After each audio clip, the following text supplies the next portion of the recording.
Hey, it's me, MLB. Here is another book, brand new book. Well, it's not exactly brand new. This one was on Wattpad as well, but then got since removed, so I've put it up here. It is available to read in reader form on my website, quirkyfanfics.com. I think a lot of you are familiar with that site now. This one is your Todoroki female listener Bakugou, so you got two boys vying for your affection. You will notice those who have seen the anime Nisekoi by Naoshi Komi. I don't know if I said that correctly. If you've seen Nisekoi, you will recognize a lot of these scenes. I did borrow a few ideas from there. It's heavily influenced by that anime. So hopefully you enjoy it. I don't want to give too much away. So I will just lead with that. Hopefully you enjoy. And here we go with chapter 1. This is torn down the middle, chapter 1, titled Bakugou Katsuki. Wait! Your little 5-year-old voice called out to the boy running ahead of you. I'm sorry, his voice called back as he turned around to face you.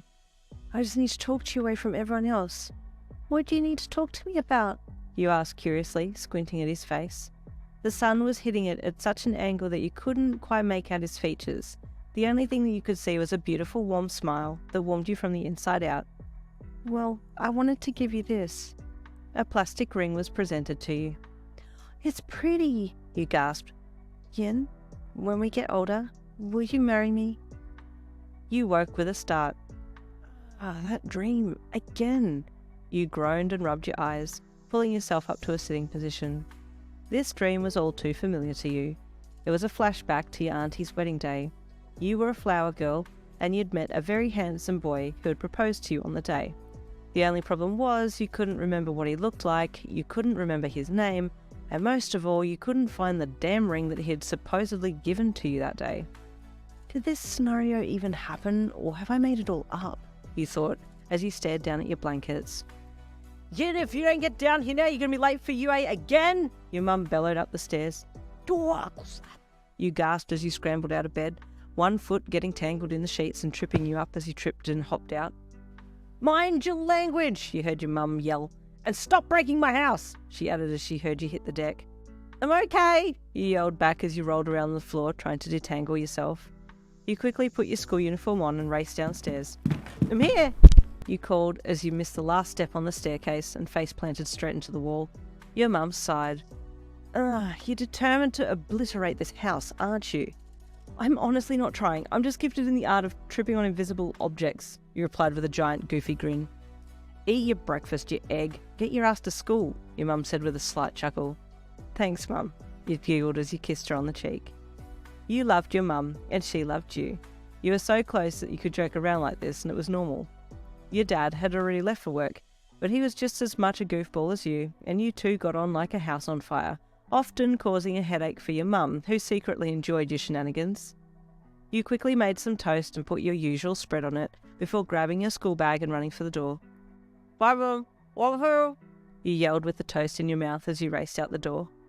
Yin, you look like you got mauled by a bear. Fix your uniform, you heard your mum scream at you as you bolted from the house. You waved back at her to acknowledge that you'd heard her, but decided that you'd do it once you'd finished eating and almost made it to school. You half ran and shoved the toast down your throat as your mind wandered back to that dream. I still get such strong feelings when I think about him. I'm pretty sure I'm still in love with him. Or maybe it's just that I'm in love with the thought of him? Or the thought that someone likes me? You were so preoccupied with this dream that you didn't realise how quickly you were approaching a blind corner and ran smack bang into the back of someone, smearing the contents of your toast into the back of their shirt and neck and dropping the rest on the ground. Ah, my toast, you moaned pitifully. What the frick? The person you'd just run into yelled as he spun around. Glaring, ruby-red eyes threatened to disintegrate you on the spot as he towered over you. I'm sorry, What were you going, crumbs for brains?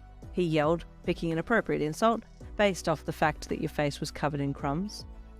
All of your apologies were swallowed in the wake of this boy's overwhelmingly rude behaviour, and you decided to snap back at him instead. Were you deserved for standing in the middle of the path like an idiot? You screamed back at him, your hands balled into fists. Huh? He exploded. Who the hell do you think you are to look down on me like that, pipsqueak? Pipsqueak? Is that all you have, you angry blonde toilet brush? The look on this guy's face was terrifying. Smoke poured from his palms as he detonated small, crackling explosions. Oh, damn, Quirks. Forgot about that for a second. Wonder what his is. Well, doesn't matter because I'm about to die. Lord rest my soul. Why the frick are you just standing there?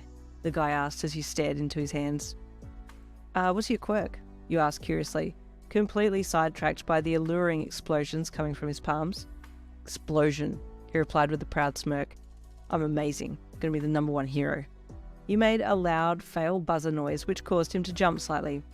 Wrong! I'm gonna be the #1, you said as you smirked up at him and crossed your arms. He exploded again. Don't underestimate me, he yelled in your face.